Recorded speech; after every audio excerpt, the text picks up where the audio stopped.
It is 10 days till the next day of the trial of Mazi Nnamdi Kanu.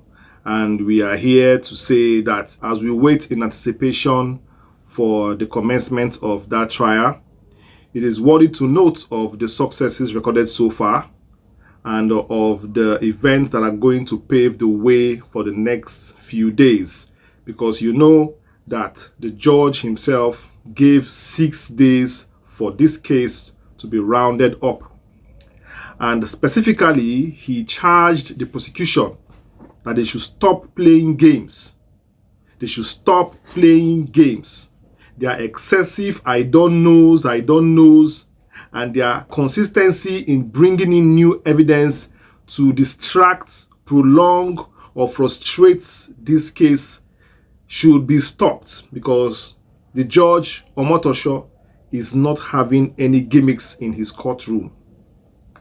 And that led to the last day of the trial inside trial and the whole drama that happened, because they were trying to smuggle in a new evidence of a proposed interview done in the DSS dungeon of Nnamdi Kanu. If that evidence had passed, it would have done a grave damage to Nnamdi Kanu's chances of not only securing bail, but of winning the case. But as God will have it, the lawyers objected to it, and the judge had to subject it to a trial within trial, of which Nnamdi Kanu won. Won it. Having said that, rising up from this victory, the next step is to consolidate on the victory. As you know, any victory needs to be celebrated and also consolidated. And the best way to consolidate this victory is by securing bail for Nnamdi Kanu. It is time for the lawyers to rise up and demand this bail. The prosecution has spent their time demanding and making demands as if the court belongs to them. They forgot that the court doesn't belong to anybody. And the judge himself is under pressure. The world is watching. That is why Kanu Agabi and Co. should rise up on that day and demand bail for these reasons. One, the judge has acknowledged that the testimony given by the DSS was done under duress, was done without his lawyer, and in fact, was not done with his consent. Having acknowledged this, it is obvious that this man has been treated very inhumanly in that dungeon. In fact, not has been, is been. Having established that fact, the next step is to apply for a bail or apply for him to be transferred to the appropriate facility. Yes. In the meantime, he should be applied. He should be transferred. If you cannot grant him bail, either you apply to grant him bail, or you apply for him to be sent to the appropriate facility where he can be treated like a human being.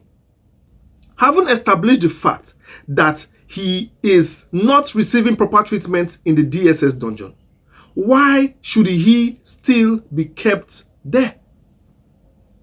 It is time for Nnamdi Kanu to leave the dungeon.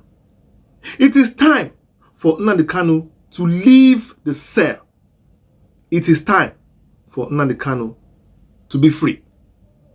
I'm calling on Kanu Agabi and all the lawyers of Nnamdi Kanu to immediately activate the option, to activate the bail, start making concrete moves to remove that man from the DSS dungeon by any means, by any legal means appropriate that they can find in their books. Because it's obvious the trial so far has favored Nnamdi Kanu. There has been no argument, there has been no statement made in the court that does not favor him. Somebody you accuse of being a terrorist, but up till today, you have not produced any documents, any evidence, anything to prove that fact. And we have spent how many hours, how many days in the court? Could it be that this is just a personal warfare? Because before you arrest a criminal, you should have evidence. So the lawyers should persuade the judge immediately they don't have anything on this man for years. Why are you keeping him? You don't have anything on somebody, and every day you is in your cell doing what? That is a kidnap or an abduction. Because before you hold somebody in a cell or facility, that person must be liable, culpable to some crime, or suspicious of an activity that you can prove, or you have no business holding the person in the first place. Why are you holding him? What's he doing in your cell? What's his offense? You must show it. If not, leave. So the judge should know this. So the lawyers should stand up and say it. Remember, Kanu Agabi, remember, it is not the judge's business to prognose in prosecution and defense. It is your job as a lawyer to point out any misnomer, any abnormality going on in the case to the judge. And the judge will now give a decision upon it. So point it out that so far, Oga Judge, these people have not yet shown sufficient reason why they are in this court with me. These people are busy wasting the time of the court. That's exactly what you should say. Why are you keep on holding on to a man, bringing him out to court every day, every court day, and you have nothing to say? The witness, the masked witnesses that you masked them, people were hoping they had things to say. People were hoping that they had the whole world to say. That was why they were wearing masks. Ended up saying nothing for all the time they're coming to court. In fact, they've been saying, I don't know, I don't know, I don't know, I don't know. They have nothing to say. So why are they keeping Kanu? Is there any document that proves that has nailed this man as a terrorist? 1. 2, is there any document that has tied him to the murder of anybody, both Ahmed Gulaku or anybody at all in Nigeria? 3, is there any document that has proven that he has made somebody, coerced somebody to carry out any crime or any murder on his behalf? So far, they've asked the witness, he said he don't know. The lawyer in charge does not know. So what do you know about Nnamdi Kanu that will leave him in your hands? Please, immediately, this man should not more be in the cell. 10 days countdown to Nnamdi Kanu's court case. This is the 10th day, and we are doing a countdown on release Nnamdi Kanu immediately. Today is the 10th. We'll be here again to say the 9 until we get to the final day, pressuring the lawyers, pressuring the court to do everything possible to release this innocent man. I say innocent because there is no evidence to prove so far. So far, no evidence. But Kanu has shown evidence why he should be released sufficiently.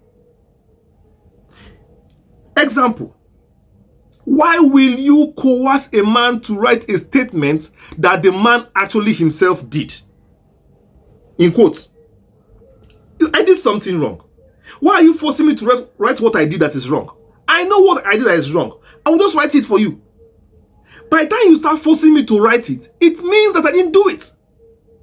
And you are forcing me in an interview to write these things. You say for me, I write. You say for me, I write. That shows I didn't do it. I didn't do it. And the judge should take it in cognizance in giving the judgment. Simple. Write. Write what? Oh, you're the one telling me what to write now. That means you know. I don't know about all those things. Even the names, you search, put this name, put that name, put this name, put that name. If I did these things you said, why are you now the one telling me to write all these things? I've always said it. The people that are trying to hold this man, they know themselves. The agenda playing in all these things, they know themselves. I know that government is powerful. I know that government can do all things. But one thing you should know is this. All this provocation, all this, trying to suppress a people through any means possible, politically, socially, economically, will only last for a while. Because you see this world, it goes round. It happens everywhere in the world. He that thinks he's standing should stand firm, lest he falls. But till then, we will still be here, mounting the pressure, saying the fact as it is, saying the truth all the time, speaking out for freedom of Nnamdi Kanu because so far there is nothing they have brought out against him. Please like, share, subscribe to my channel, turn on notification button very importantly. I have been your host, Nnamdi. Thank you for watching this video. Till I see you in the next one. Peace.